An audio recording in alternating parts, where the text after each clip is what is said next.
बिस्मिल्लाहिर्रहमानिर्रहीम, अस्सलाम वालेकुम। मैं हूं सैबी काज़मी, आप देख रहे हैं फेसबुक और यूट्यूब। मेरे साथ पाकिस्तान के सीनियर तज्जिया निगार ओरिया मकबूल जान साहब मौजूद हैं। किसी तारुफ के मोहताज नहीं, आप जानते हैं उन्हें। बेहतरीन तज्जिया इनका हमारे लिए बड़ी मशअल राह बनता है बहुत सारे मसाइल में। इसलिए मैंने सोचा जो हालात मौजूदा इस वक्त बने हुए हैं, 8 फरवरी को जिस तरह पाकिस्तानियों ने वोट देकर एक मुआजिज़ा किया और पूरी दुनिया में एक तारीख बनाई कि किस तरह पाकिस्तानी सियासत का शऊर रखते हैं, लेकिन उसके बाद जो मामलात हुए वो हुकूमत भी नहीं बन सकी। इमरान खान साहब के ऊपर जो सियासी मामलात हैं, जो उनके केसेस हैं, वो मामलात भी किसी तरफ नजर नहीं आ रहे। हालत यह है कि इस वक्त लियाकत अली खान से लेकर शहबाज शरीफ साहब की तस्वीर दिखाई जाती है, लेकिन इमरान खान की तस्वीर नहीं दिखाई जाती। 23 मार्च की परेड हो, वर्ल्ड कप की सेरेमनी हो, कोई चीज़ इमरान खान को इस तरह माइनस करने की कोशिश की जा रही है कि जैसे उनका कोई मुस्तकबिल नजर नहीं आ रहा है इनके बकौल। लेकिन अवाम में खान दिन ब दिन मकबूल हो रहा है। पेशावर में अभी भी आपको पता है जिस तरह रैली चल रही है, करक में जिस तरह जलसे शुरू हो रहे हैं, और तहरीक साथ में लीडरशिप में कुछ मसाइल नजर आ रहे हैं जो शायद ओरिया साहब से पूछेंगे। ये कुछ कॉमन बात है इन सियासी जमातों में। पाकिस्तानी इस वक्त जो थोड़े से सिस्टम से हटे हुए लग रहे हैं, खासतौर पर नौजवान, जिन्हें लगता था कि वोट देकर वो इस मुल्क की तकदीर बदलेंगे, लेकिन अब उस निज़ाम से उन्हें निकालने की एक कोशिश की जा रही है। इस सारी सूरत हाल में जो कुछ खबरें हैं, लेकिन वो सवालात में ओरिया साहब के सामने रखेंगे। सर, बहुत बहुत शुक्रिया आपने ज्वाइन किया। सबसे पहले तो सर, ये जो सूरत हाल मैंने आपके सामने रखी, 8 फरवरी के बाद एक पाकिस्तान, एक नया, एक और पाकिस्तान, जिसमें अवाम ने अपने शऊर का मुजाहरा किया, वोट भी दिया और बड़ी जिद्दोजहद से दिया, आप सब जानते हैं।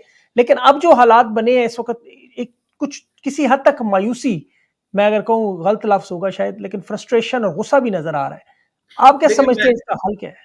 मैं समझता हूँ कि मायूसी से ज्यादा गुस्सा है, क्योंकि मैं गुस्सा। यहाँ लोगों से मिलता हूँ। एक बात तो ये बात याद रखिए कि ये शायद दुनिया की किसी नेशन ने इस तरह का, जिसे कहते हैं, रवैया नहीं दिखाया जितना पाकिस्तान ने दिखाया। मैं पिछले दिनों न्यू अटलांटिस की स्टडी पढ़ रहा था, जिसमें उन्होंने पाकिस्तान के बारे में कहा है कि पाकिस्तान के जो इलेक्शन के अंदर जिस तरह अवाम ने बिहेव किया है, ऐसा कभी इंटरनेशनल लेवल पे, अमेरिकन या यूरोपियन इलेक्शन में भी कभी किसी ने नहीं किया।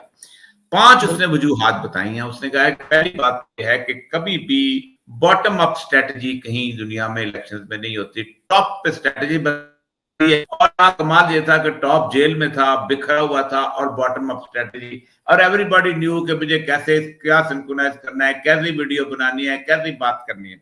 सेकंड, उसने ये कहा है कि कहीं पर भी ऐसा नहीं होता था कि all avenues have been exploited. TV पे होते थे तो वो यूट्यूब पे ज्यादा, ये यहाँ से निकलते थे फेसबुक से वहां पाबंदी लगती थी वहां। यानी एक तीसरा उसने ये कहा है कि कभी भी ऐसा नहीं हुआ कि पीयर कि लोगों को पता हो कि उन्होंने किस तरह का वोट देना है, क्या करना है। चौथा, उसने ये कहा है कि ये जो मेन स्ट्रीम सूरत हाल जो थी, जो अर्निंग मीडिया था, उसको उन्होंने डिफीट दी। और पांचवा, उसने कहा है कि इस लेवल पे बिहेव किया है कि इनकी ओपोनेंट्स दे लैक इनोवेशन, यानी वो इनोवेट कर अपने आप को मुकाबले के लिए कुछ चीज कर। ये बड़ी कमाल की बात होती है। और वैसे नेशन ये इन्होंने इकट्ठा किया, एक काम किया। अब जाहिर बात है, ये कभी हो नहीं सकता था कि एक नेशन इस लेवल पे बिहेव करे, और जो काउंटर एवोल्यूशनरी फोर्सेस होती हैं, जो जबर की फोर्सेस होती हैं, उनको काउंटर ना कर सके। आपको याद होगा कि मैं गुज़िश्ता तकरीबन 1 साल से कहता चला आ रहा था कि इलेक्शन में मार्जिन है, ये कभी भी इसको इलेक्शन रिग नहीं कर सकेंगे, इनकी एबिलिटी नहीं है, कैपेबिलिटी नहीं है। इसीलिए वो उन्होंने अपने लिए मैक्सिमम, खास तौर पे बदतरीन जो इसके अंदर जो हुआ है वो काजी फायज ईसा साहब का डिसीजन था। मेरा ख्याल है तारीख, पाकिस्तान की तारीख के अंदर इतना बदतरीन डिसीजन नहीं कभी आया, और इतनी जिसे कहते हैं गलाजत शायद किसी ने नहीं दिखाई जितनी चीफ जस्टिस साहब ने दिखाई है इस मसले के अंदर। तो उससे वो रात को वो दूध पी के सोए हुए थे कि इसके बाद तो अब देखें बल्ले का निशान भी नहीं है, इसके बाद तो ये बिखर जाएंगे सारे के सारे। कुछ लोगों ने जिस तरीके से बिहेव किया है, और वो आप देखें बगैर किसी लीडरशिप के किया है। उनको ये भी नहीं पता था कि कौन टिकटें बांट रहा है, उनको ये भी नहीं पता था कि कौन, सिर्फ उनको ये पता था कि ये लिस्ट आ गई है। आप अंदाजा करें कि छोटे छोटे वो लोग जिनको कंप्यूटर लिटरेसी तो थी लेकिन बाकी लिटरेसी नहीं थी, वो लोग जाके वोट डाल के आए। और अगर ये वाकई रात को 7 बजे के बाद इसको ना रोकते तो Imran Khan could have taken all 99% of the entire vote seats. ये सूरत हाल थी। और मैं तो जानता हूँ सारी इंटरनल, मैं तो 5 दफा खुद इलेक्शन करवाए।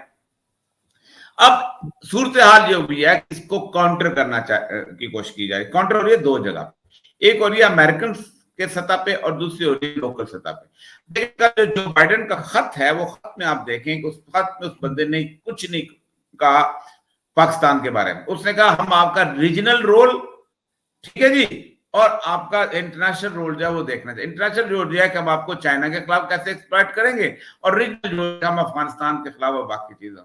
और वो बेसिकली ये जो जबर की ताकतें हैं, इन्होंने इंटरनेशनल जबर के साथ मिलकर ये सारे के सारा इसको कंट्रोल करने की कोशिश किया, लेकिन बहुत आर्टिफिशियल है। अब होना होता क्या ऐसी सूरत हाल के अंदर, देखें, मायूसी जो है वो एक गुस्से को जन्म देती है, और गुस्सा जो है वो एक इज्तिमाई नफ्सियात में बदलता है, और जब ये इज्तिमाई नफ्सियात में बदलता है तो ये बहुत बड़ी मूवमेंट बनता है। मैंने अपनी आंखों से देखी है ऐसी मूवमेंट। ये एक बंदा जो बाहर निकलता है ना, जो उसको कुछ पता नहीं होता कि उसको क्या किस लिए निकल रहा है, उसको अपने दुख होते हैं, उसके पटवारी ने उसकी जमीन कब्जा की होती है, उसके एसएचओ ने उसको मारा होता है, उसके बेटे ने खुदकुशी की होती है, उसको अपनी नौकरी नहीं मिली होती है, और बहुत सारे। फिर उसके साथ साथ ओवर जे कि जब वो जिस शख्स को समझता है, जानता है कि उसके लिए उसने वोट दिया, वो तो ये गुस्से में हर बंदे जो एक कलेक्टिव साइकी बन जाती है, और उसका जो है मुकाबला जो है वो रियासत के साथ, और रियासत बड़ी कमजोर पड़ जाती है इसके अंदर। मैंने नहीं देखा कोई रियासत इतनी ताकतवर होती है। बिल्कुल सही। तो अभी सर ये जो इंटरनेशनल हालात भी आपने बताए हैं, जो लोकल भी हालात, जो पाकिस्तान की ग्राउंड रियलिटीज है, वो भी, खुराक का मसला भी आ रहा है, मईशत भी बिल्कुल तबाह बर्बाद है, आगे से जो बिजली गैस के बिल हैं, जो IMF के कर्जों की जो सूद पे आपको पता है इतना लंबा चौड़ा, वो अलग पाकिस्तानियों पर बम गिराने की कोशिश है। इस सारी सूरत हाल में हुकूमत चलती हुई तो किसी सूरत में नजर नहीं आ रही। तो ये देखिए, लोग उन्होंने दो ऑप्शन दिए हैं पाकिस्तान को, और ये दोनों पाकिस्तान जो है शायद किसी के लिए, पाकिस्तान आर्मी चीफ हो या पाकिस्तान का कोई और सियासतदान हो, ये उसके लिए नामुमकिनात में से दोनों ऑप्शन के ऊपर अमल करना। पहली बात तो यह है कि उन्होंने कहा है कि अब आप इंडिया के साथ दुश्मनी खत्म करें, और ये ऑप्शन बहुत पहले से चल रही थी, जिसकी बुनियाद पे ये सारी की सारी रजीम चेंज हुई। अब मैं आपको बताऊं, कोई सियासतदान ये कम से कम 75 साल तक आपने लोगों को कहा इंडिया हमारा दुश्मन है, हमसे लड़ना है, जहाद हिंद है, फलाना है ये। हालांकि जहाद हिंद की भी हदीसें गलत सुनाते रहे। जहाद हिंद की मैं कम कम 10 साल से चीख रहा हूं कि जहाद हिंद का लश्कर बैतुल मक़दस से है, लेकिन हमारे यहाँ के लोग जायद अहमद टाइप चीजें जो है वो उनको कहते थे कि नहीं पाकिस्तान का तो रोल ही कोई नहीं उसके अंदर, वो तो गुजर के उसने जाना। अब मतलब ये है, उसके अंदर आप मुझे, चलो आपने लोरियां लेके पाला हुआ है, आपने कहा जी हमारे शोहदा हैं, 65 के शोहदा हैं, 71 के शोहदा हैं, कारगिल के शोहदा हैं। सियाचिन में आप किस लिए बैठे हुए हैं? सियाचिन में इंडिया के मुकाबले में बैठे हुए ना। सियाचिन में आप अफगानिस्तान से या सऊदी अरब के मुकाबले तो नहीं बैठे हुए, या अमेरिका के मुकाबले में। तो जब सियाचिन में आप अपने की अपने लोगों की आप इतनी बड़ी कहानियां करते हैं, हमारी बॉर्डर को पे खड़ा होता है, सिक्योरिटी देता है, ये करता है, वो करता है, तो इंडिया के साथ तिजारत आप कैसे शुरू करें? एक दूसरा है कंटेनमेंट ऑफ चाइना में आपका रोल। उसमें कंटेनमेंट ऑफ चाइना के अंदर चाइना के इंटरेस्ट को कंटेन करना, उसमें यह है कि अब ईरान के साथ लड़ाई लेना और अफगानिस्तान के साथ लड़ाई लेना। ईरान के साथ आपने लड़ाई लेके कोशिश की, आपको अंदाजा नहीं है कि पाकिस्तान के अंदर एक जो तशय्यो की जो कोई पॉपुलेशन है बड़ी स्ट्रांग है वहां पर, खासतौर से पाकिस्तान की आर्मी के अंदर भी और मुख्तलिफ जगहों पर, वो बहुत ऑर्गेनाइज्ड है। आपको शायद याद होगा कि जफर लाली साहब ने मेरे प्रोग्राम में भी कहा था कि मैं बेनजीर भुट्टो के साथ था, तो उसने कुछ शूट इस तरह चूचा करने की कोशिश की, तो ईरानियन सफीर मेरे पास आया, तो उसने कहा अपने प्राइम मिनिस्टर को बता दो कि हम at one time 75,000 armed people we can bring it on the street। तो एक तो ये, दूसरा ये है कि अफगानिस्तान के साथ भी आप उस तरह की सूरत नहीं कर रहे, आपका TTP की सूरत ऐसी है, बलोचिस्तान की ऐसी है, तो ये दोनों काम आपसे होने नहीं। मसला यह है कि आप, ये हमारी पाकिस्तान की हुकूमत की मसला यह है कि वो कारीगर जिसको काम नहीं आता हो, जिसके उससे जो छोटू जो है वो भाग गए हो दुकान के अंदर, वो अकेला हो, और उसने बहुत बड़ा ऑर्डर ले लिया। ऑर्डर हमने बहुत बड़ा ले लिया है कि हम जनाब कंटेनमेंट चाइना में भी साथ देंगे आपका, उसको भी छोड़ देंगे। आपने CPEC के अंदर लिख के दे दिया कि के अपना IMF को लिख के दे दिया कि CPEC के ऊपर 1 रुपया आप मजीद नहीं लगाएंगे, हम इंडिया के साथ भी हम दोस्तियां कर लेंगे, सब कुछ कर लेंगे। तो ये दोनों चीजें जो हैं आपके लिए बहुत मुश्किल टास्क है, लेकिन ले लिया है। अब इसमें मसला यह है कि ऊपर वाले जो होते हैं ना, वो होते हैं बड़े ब्लाइंड फोल्डेड। ये जो ऊपर सबसे जितना टॉप पे जाता है उतना ही उसको हालात का बहुत कम पता था। हम जब डिप्टी कमिश्नर थे ना, हमें नीचे के SHO कहते सर हालात कंट्रोल में है, सब कुछ मसला है, और लोग वहां SHO को सर फाड़ रहे होते थे बाहर। बिल्कुल, वो यहिया खान साहब ने कहा था ना, सर मैं मशरकी पाकिस्तान मेरे हाथ की हथेली की तरह मैं उसे जानता हूं, लेकिन बाहर हालात ने जब निकले बाहर तो पता चला हुआ गया। जी उसने कहा था, या खान ने कहा था, देखे ना, मशरकी पाकिस्तान में भी ये बिल्कुल आप सोच नहीं सकते कि वो जो अपना जनरल खादम हुसैन राजा जो मेजर खादम था, ही वाज जीओसी, जब न्याजी वहां पर पहुंचा है तो न्याजी की तकरीर जो है बड़ी खौफनाक तकरीर थी। उसने कहा मैं इनकी नस्लें बदल दूंगा, इनको समझ नहीं आती ये बंगाली है क्या चीज और ये वो। तो एक मेजर मुश्ताक होता था, ब्रिगेड मेजर थे वहां, बंगाली थे, तो उन्होंने बस कोर और कटर में सुना कि कैसी अजीबोगरीब तकरीर कर रहा है, फौजी आदमी था बेचारा, वो उठा, उसने बाथरूम में गया और जाके खुदकुशी कर ली। तो लेकिन उनको रियलाइज नहीं था कि ये क्या होने वाला है। ये तो 16 दिसंबर 1971 में Indian army came to the rescue, otherwise public to public 35,000 फौज करती क्या वहां पर। वो तो एक सच्ची बात है कि रेस्क्यू प्लान था, 90,000 लोग जो वहां से निकले हैं, वरना तो एक भी जिंदा बच के ना आता। जो इस तरह की इन्होंने 25 मार्च से लेके 1971 के 16 दिसंबर तक जो कुछ कर दिया था उस बंगाली के साथ, और वहां पर बंगालियों के अंदर जिस तरह की नफरत और गुस्सा और खौफ पैदा हो गया, तो सोच नहीं सकते। पाकिस्तान के अंदर वहां देखे, वहां से आप तो वहां से चले गए, आप इंडिया चले गए, कोई बेंगलोर की जेल में चला गया, कोई किसी और में चला गया, कुछ जैसे उनके पोस्टिंग करा के वो अपनी उन्होंने लिए और यहाँ आ गए। पाकिस्तान से आप कहाँ जाएंगे?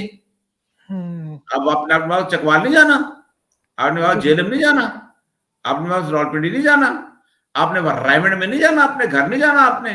आप क्या समझते हैं शहबाज शरीफ साहब एक ऑर्डर करेंगे जी पाकिस्तान के अंदर फलां जुलूस को फायरिंग से कुचल दो और वो लाशें लोगों की लाहौर के अंदर उठेंगी, तो आप क्या समझते हैं कि वो अपने घर वापस इंसानों की तरह जा सकते? चलो नवाज शरीफ शहबाज शरीफ तो भाग गया, बाकी कहाँ जाएंगे? जरदारी अपने वहां कहाँ जाएगा बाकी? तो ये इनको तो लीडर के एवन फील्ड है ना, या फायजीसा साहब का घर है जहां पर लंदन में, बाकी जजों के तो घर नहीं है लंदन में। लंदन में घर चीफ जस्टिस साहब का है। सर आपने देखा है 1971 में भी देखा जो सिचुएशन थी, जिस तरह उस वक्त शेख मुजीब को कॉर्नर किया गया, पाकिस्तान बनने के बाद 24 साल में 12 साल तो शेख मुजीब मुख्तलिफ जेलों में ही आपको पता है वो काटता रहा, उसके बाकी जो रहनुमा थे उनके साथ भी। आज आप इमरान खान की सूरत हाल को जब देखते हैं तो फिर 1977 के जो इलेक्शन है, तो आपको ये सारी मुमासलत नजर आती है कि ये सारा मामला उसी तरफ जा रहा है, ये वही करने की कोशिश कर रहे हैं, लेकिन खान जो है वो जोड़ है। 77 के इलेक्शन के अंदर एक पॉजिटिव चीज थी कि लोग अभी तक फौज पे एतबार करते थे कि ज़ियाउल्लाह कहा गया है बला ठीक हो जाएंगे।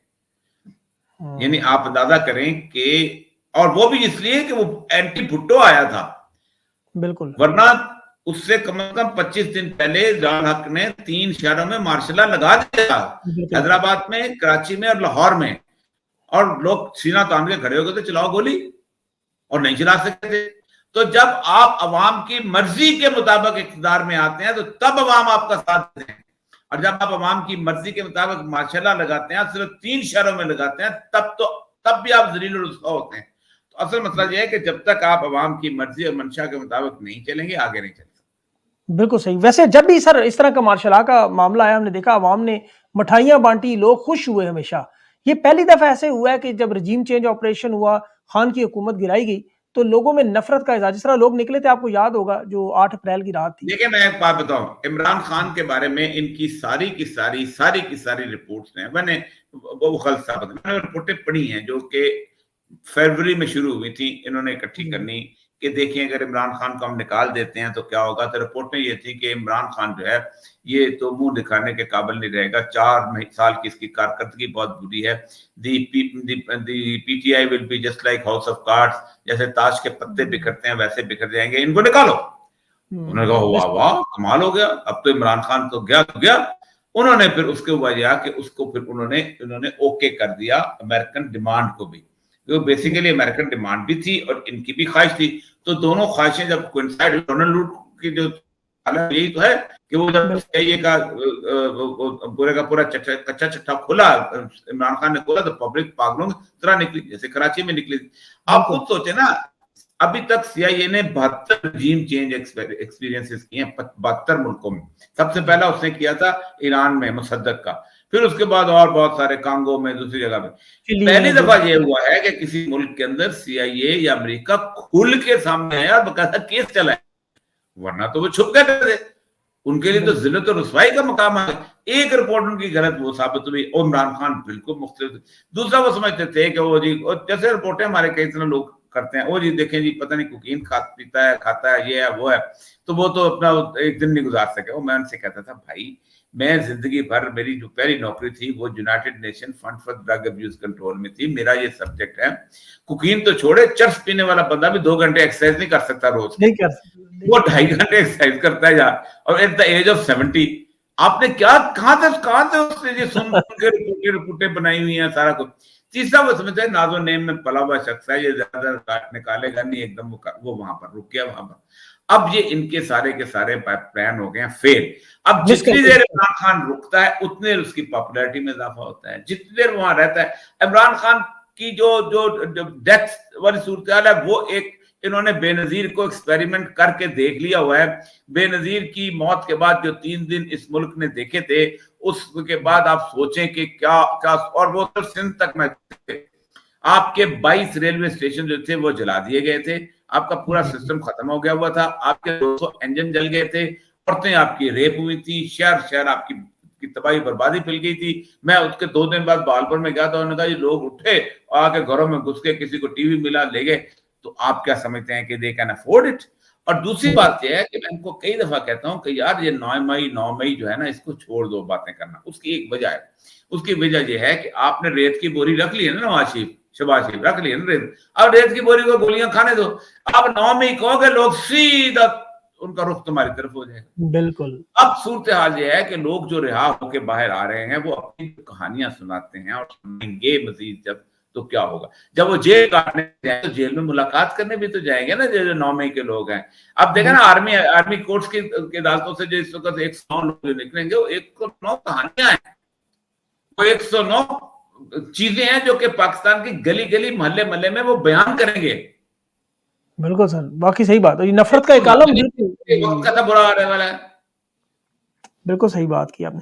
अच्छा, और ये सब अभी जो मूविंग फॉरवर्ड अगर देखें, बहुत सारी चीजें ऐसी हैं। एक तो काजी साहब की एक्सटेंशन पे जो 3 साल की एक्सटेंशन है, अभी जजेस का मामला था, वो आपको पता है 6 जजेस का लेटर भी आया, बाकायदा तौर पर उन्होंने बता दिया कि इमरान खान के खिलाफ जितने भी केसेस हुए, जिस तरह अदलिया का रोल, चाहे वो ट्रायल कोर्ट हो, डिस्ट्रिक्ट कोर्ट हो, अब इवन के मिलिट्री कोर्ट हो, तब उन सबके जो हालात थे वो इस दबाव के नतीजे में थे। अब जजेस ने लिख दिया, जजेस ने कोड ऑफ कंडक्ट भी मांग लिया, अब काजी साहब ने उस पर इंक्वायरी के लिए तसद्दुक गिलानी साहब को बनाने के बाद अब वो 3 साल की इनकी तोसी का मामला जो 2/3 से हो सकती है, क्या आपको लगता है कि ये 3 साल की तोसी मांग के फिर आगे सारे मामलात इससे जो दूसरी एक्सटेंशन जुड़ी है उधर जाएंगे? देखिए, जब बिल्डिंग गिरने लगती है ना, तो उसको कितना भी सहारा दो, उसने गिरना एक साथ होता है।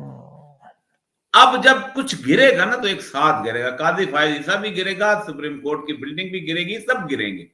ये स्ट्रक्चर गिर रहा है पाकिस्तान का।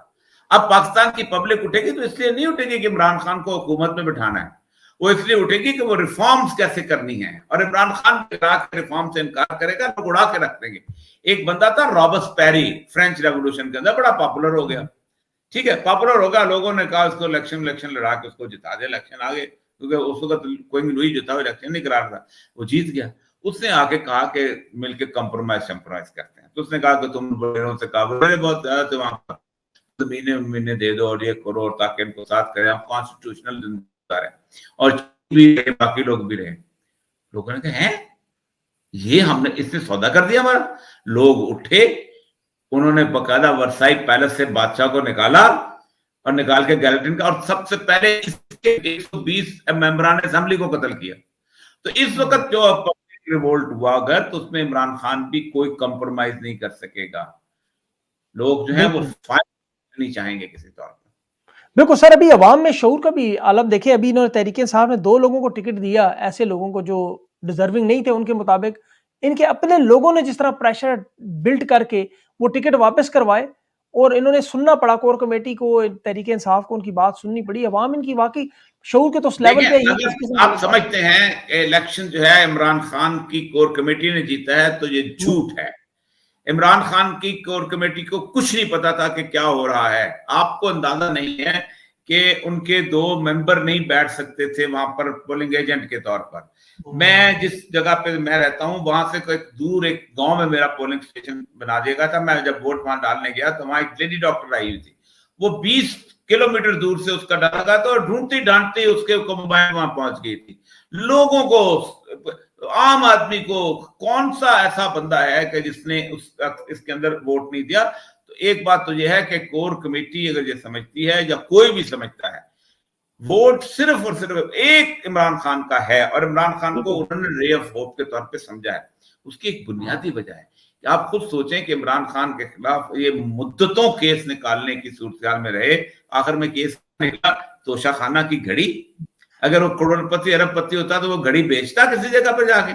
ये मेरे घर में जहां मैं बैठा हुआ, इधर साइड पे एक घड़ी लगी हुई है, मैं ईरान में था, उन्होंने दी थी तोशा खाने से, मुझे अगर जरूरत होगी मैं बेचूंगा, क्यों नहीं बेचूंगा। लोग अपने दादी के कंगन बेच देते हैं, बिल्कुल सही, बाप का पैंट बेच देते हैं जब जरूरत पड़ती है।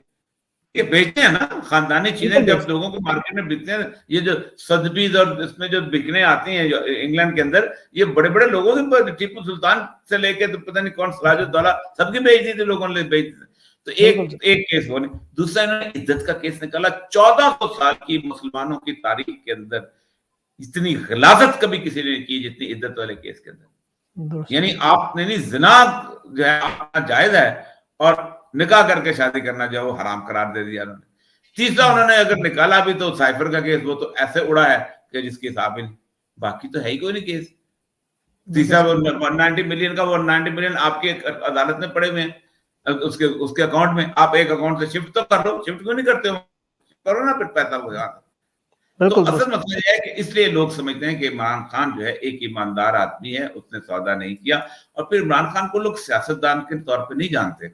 इमरान खान की जिंदगी से सियासत निकाल दो, फिर भी वो इतना बड़ा आदमी है, फिर भी उसकी जिंदगी में इतना कुछ है कि वो इस पाकिस्तान के अंदर एक बेहतर नाम के तौर पर जिंदा रहने के लिए काफी है। उसके जिंदगी के अंदर क्रिकेट की दुनिया के अंदर कुछ नहीं, किसी आपको बताइए कुछ निरफाई इदारे हैं, बड़ा काम है, इसमें कोई शक नहीं सर। आपका बात शौकत खानम है, बहुत कुछ। चलो बात जी, अच्छा सर, अभी जो तहरीक इंसाफ की लीडरशिप में अभी इमरान खान के एब्सेंस में जो मामलात हैं, ये आपने तो माजी में देखा जब बेनज़ीर भुट्टो एग्जाइल में थी, या इवन नवाज शरीफ जब चला गया था पाकिस्तान से बाहर, तो इनकी पार्टियां में भी ये मसाइल चलते रहे। अब जो तहरीक इंसाफ में आपको कुछ चीज़ें नजर आ रही हैं लीडरशिप में, जैसे शेर अफजल मरवत साहब हैं, बड़े एग्रेसिव फ्रंट फुट पे खेलते हैं, कुछ उनके आपस में पार्टी पॉलिसी को भी फॉलो करने के मसाइल हैं, कुछ और लोगों के, फिर बैरूनी दुनिया से आपको पता है कुछ लोग उनके रॉन्ग नंबर्स राइट नंबर्स की बात भी करते हैं। आप इस सारे मामले को कैसे देखते हैं? देखिए, पाकिस्तान के किसी सियासतदान को या किसी सियासी पार्टी को इतना बुरा, जैसे कहते हैं, बुरी एस्टेब्लिशमेंट नहीं मिली जितनी इमरान खान को मिली है। इस तरह के गलात कभी किसी ने नहीं देखे, सिवाय एक जुल्फकार अली भुट्टो जिस वक्त जेल में था। लेकिन उसके बावजूद भी आप देखें, उससे लोग मिलते थे, मुलाकात करते थे, वो अदालत के अंदर पेश होता था और बकायदा सूट टाई की तस्वीरें, उसकी आना जाना, हाथ हिलाना, सब कुछ मौजूद था। जेल में ट्रायल किसी बंदे का नहीं हुआ कि आप जेल के अंदर भी उसको मिलने ना दें। उसके बाद आप देखें, बेनजीर भुट्टो जेल में थी, आती थी, घूमती थी, फिरती थी, सब लोगों से मिलती थी, गुफ्तगू करती थी। ये जो जावेद हाशमी, यूसुफ गिलानी साहब इनसे मिलने जाया करते थे, ये ऐसे होते थे कि जैसे एक दावत हो रही है वहां। यूसुफ गिलानी, आसिफ जरदारी जिस पिम्स में जिस जगह पे रहा है, मैं जॉइंट सेक्रेटरी हेल्थ था, तो मेरे पास जगह नहीं थी। उन्होंने कहा आप एक हफ्ते के लिए वहां रह लें, आपकी जगह बन जाएगी तो आ जाएगी। मतलब पिम्स मेरे अंडर था, तो वो जिस जगह पे आसिफ जरदारी रहा है, उसको 7 स्टार होटल से कम जगह नहीं थी।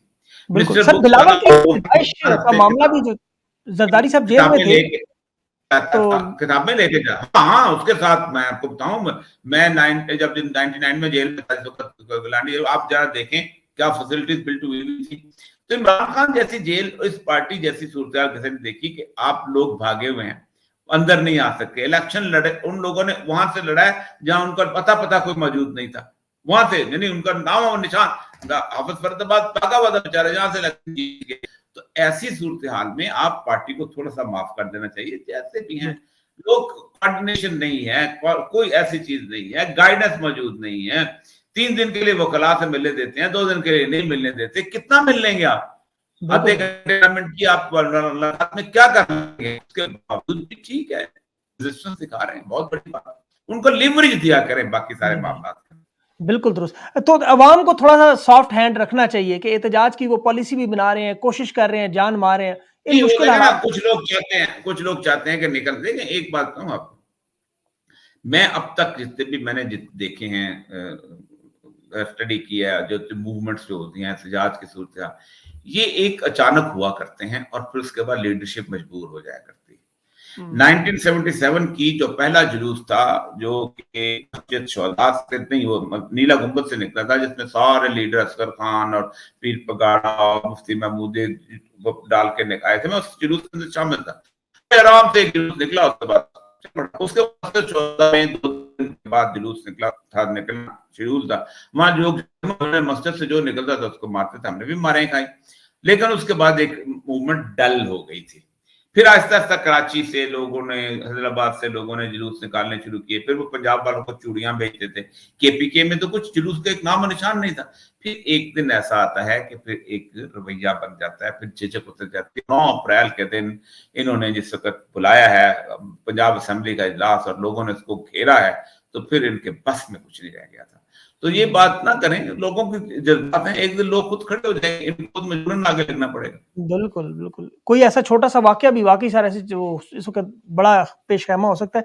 आगे सर मूविंग फॉरवर्ड जो आपको क्या लगता है कि अभी जो एक तो खान साहब की रिहाई जो इंटरनेशनल हालात से भी जुड़ी हुई है, हम सब जानते हैं, या अवाम के एहतजाज से, क्योंकि कानूनी केसेज़ में तो कोई जान नहीं है, आप जानते हैं अच्छी तरह, बोगस हैं, झूठे केसेज़ हैं। अब कानूनी खान केसेस साहब तो की आधे घंटे में, कानूनी आधे केसेस तो आधे घंटे में खत्म हो जाएंगे। बिल कुछ है ही नहीं उसके अंदर। इमरान खान की और अवाम की रिहाई जो है वो होती है जिस दिन एस्टेब्लिशमेंट मजबूर होगी। एस्टेब्लिशमेंट मजबूर होनी है पब्लिक के एहतजाज के तौर पर। और एक बात बताऊं आपको जी। कि एस्टेब्लिशमेंट खुद सामने नहीं आती, पुलिस रेत की बोरी होती है।